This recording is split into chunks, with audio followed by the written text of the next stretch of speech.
ఏమండి వచ్చి వాళ్ళు 2 ఏళ్లే అయింది, టీఆర్ఎస్ వచ్చి 2 ఏళ్లే అయింది.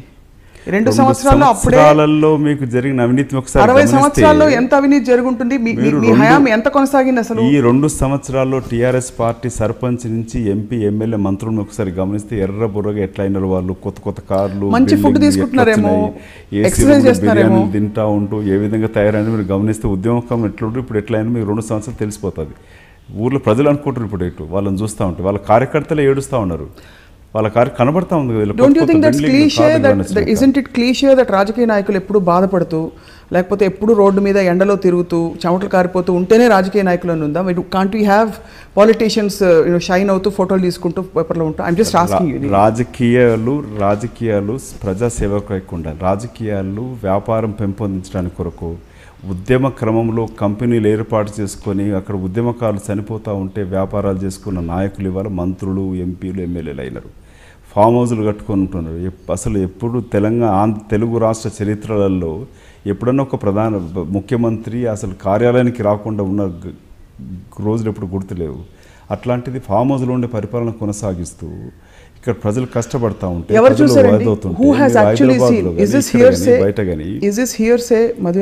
ఇది పత్రికల్లో టీవీలలో అంతటా వస్తుంది. రోజు ఇన్ని పనులు పెట్టుకుని వీళ్ళు ఫామ్ హౌస్కి వెళ్ళి కూర్చుంటారా?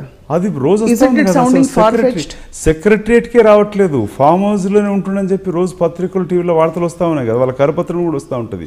ముఖ్యమంత్రి గారు ఇప్పుడే చేరినారు ఫామ్ హౌస్కి వెళ్ళి బయలుదేరినారు, వారం రోజులు అక్కడే ఉంటారని ఇవన్నీ వస్తూ ఉంది కదా పబ్లిక్లో. This are like public information, nothing private information. So in short అయితే ఎన్ని మార్కులు వేస్తారు అంటే 10కి మీరు టీఆర్ఎస్ పాలనకి?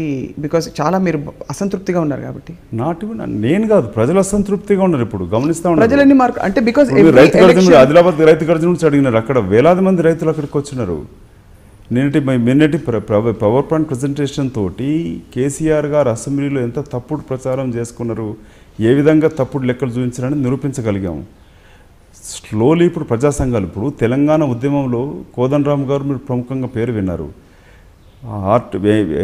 విద్యుత్ రంగంలో రఘు గారి యొక్క పేరు విన్నారు, విమలక్క కానీ గద్దర్ కానీ వీళ్ళందరూ కూడా, విమలక్క 4 రోజులు జైలుకి వెళ్ళొచ్చి ఉన్నది.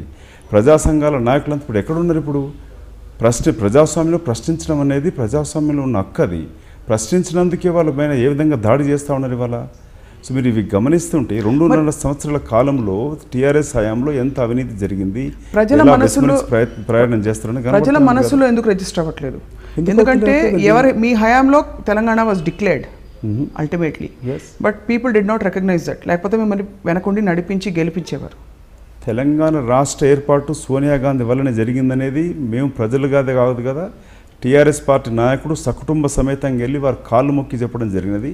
అసెంబ్లీ సాక్షిగా సోనియా గాంధీ గారే లేకుంటే అసలు తెలంగాణ రాష్ట్ర ఏర్పాటు కాదనేది చెప్పడం జరిగింది. తెలంగాణ రాష్ట్ర ఏర్పాటు చేయడంలో it's only because of Sonia Gandhi అనేది, including BJP party. But people did not recognize that in the 2014 elections. Elections is different. An election is the right ultimate thing కదా. అల్టిమేట్ ఆయుధం ప్రజల దగ్గర ఉన్నది ఓటే. అన్నేళ్లు పరిపాలించి పవర్ ఉన్న మీరు, తెలంగాణ ఇచ్చిన మీరు, మిమ్మల్ని పక్కన పెట్టి ఇప్పుడిప్పుడే ఉద్యమంలో వచ్చి ఒక 10 ఏళ్ల బట్టి ఉద్యమం చేసిన టీఆర్ఎస్కి కట్టబెట్టారు వాళ్ళు పవర్. ఆ తర్వాత వచ్చిన ప్రతి బై ఎలక్షన్లో అండ్ ప్రతి జిహెచ్ఎంసీ కావచ్చు, ఒకటి ఏది కాదు, everything they have had a clean sweep.